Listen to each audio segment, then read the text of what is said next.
আমাদের দলের এক কর্মী দীর্ঘদিন যাবত অসুস্থ, চলাফেরা করতে পারেন না, যে সালমা। আমি নিজস্ব উদ্যোগে আমি ওনার একটা চলাফেরা করার জন্য হুইল চেয়ারের ব্যবস্থা করেছি। এটা কোনো কিছু পাওয়ার আশায় না, আমি আল্লাহর ভয় করি। আর আমাদের নেতা শহীদ রাষ্ট্রপতি জিয়াউর রহমানও জনগণের জন্য কাজ করতেন, খালেদা জিয়াও জনগণের জন্য কাজ করতেন।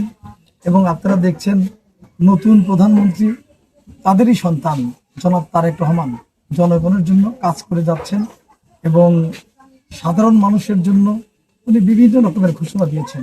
আমি ব্যক্তিগতভাবেই এই এলাকার মানুষকে আমি ভালোবাসি, এটা আমার নিজের এলাকা। আমি সিরাজগঞ্জের সবাইকেই ভালোবাসি। সিরাজগঞ্জে আমার জন্ম, সিরাজগঞ্জে আমার নারী প্রথা, এখানকার হাওয়া বাতাস সকল কিছুর সঙ্গে আমার একটা নিঃশ্বাসের সাথে একটা সম্পর্ক। গরমে আরাম নিয়ে হবে না হাহুতাশ, ঘুরলে পরে ওয়ালটন ফ্যান বাতাস আর বাতাস।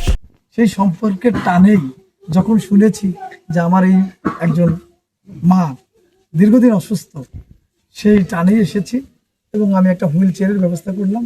এখানে আরো অনেক মানুষ দুস্থ অবস্থায় আছে, তো দোয়া করবেন, আমার জন্য দোয়া করবেন। আপনার এখানে এলাকার মানুষের কাছে আমি দোয়া চাই যে আমি যদি কোনো অবস্থায় যেতে পারি কখনো, তাহলে ইনশাল্লাহ এই দুস্থ গরিব অসহায় মানুষের পাশে আমি কাজ করবো ইনশাল্লাহ। মহিলাটিকে আমি হুইল চেয়ার দিলাম।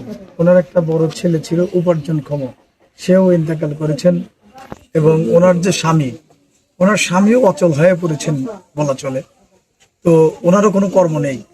তো আমি আশ্বস্ত করেছি যে ইনশাল্লাহ ওনার একটা কর্মের ব্যবস্থাও আমি করে দেবো ইনশাল্লাহ, যাতে এই সংসারটা চলতে পারে সেই ব্যবস্থা আমি করে দেওয়ার ব্যবস্থা করবো ইনশাল্লাহ।